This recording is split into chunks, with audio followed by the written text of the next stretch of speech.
जल्दी जल्दी घर के सारे काम निपटा बेटे को स्कूल छोड़ते हुए ऑफिस जाने का सोच घर से निकल ही रही थी कि फिर पिताजी की आवाज आ गई, बहू जरा मेरा चश्मा तो साफ कर दो।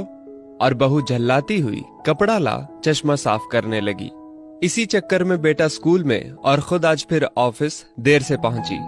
गाहे बगाहे पिताजी की यूं घर से निकलते हुए पीछे से आवाज देने की आदत बहू को अच्छी नहीं लगती थी, पर जानती थी कि पलंग से ना उठ पाने के बावजूद पिताजी पूरे दिन में उसे यही एक दो काम ही तो कहते थे। काम छोटा सा था पर ऑफिस जाने की भी तो जल्दी होती थी सुबह सुबह। एक दिन पति से चर्चा की, पति की सलाह पर अब वो सुबह उठते ही पिताजी का चश्मा साफ करके रख देती। लेकिन फिर भी घर से निकलते समय पिताजी का बहू को बुलाना बंद नहीं हुआ। दिन बीते, एक समय वो आया कि समय से खींचातानी के चलते अब बहू ने पिताजी की पुकार को अनसुना करना शुरू कर दिया। एक दिन ऑफिस की छुट्टी थी तो बहू ने सोचा क्यों ना घर की साफ सफाई कर लूं।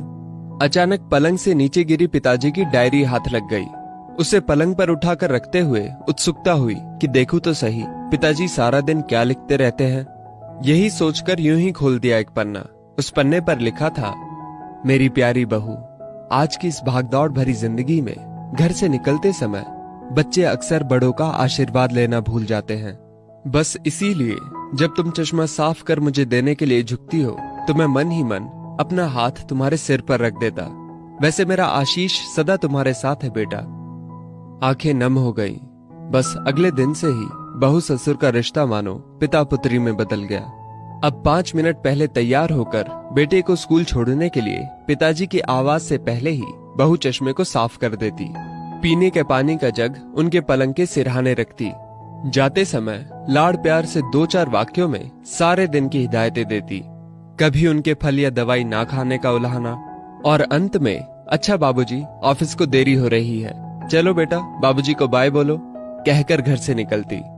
बूढ़ी हड्डियों में ना जाने कैसे ताकत सी आने लगी। दवाई वही थी पर सेहत में सुधार 10 गुना होने लगा था।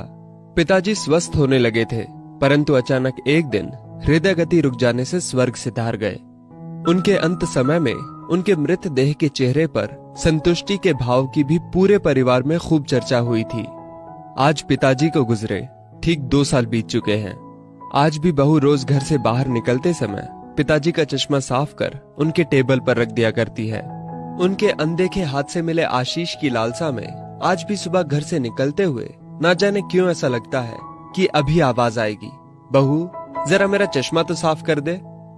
माता पिता का दृश्य आशीष ही ईश्वर की कृपा दृष्टि है।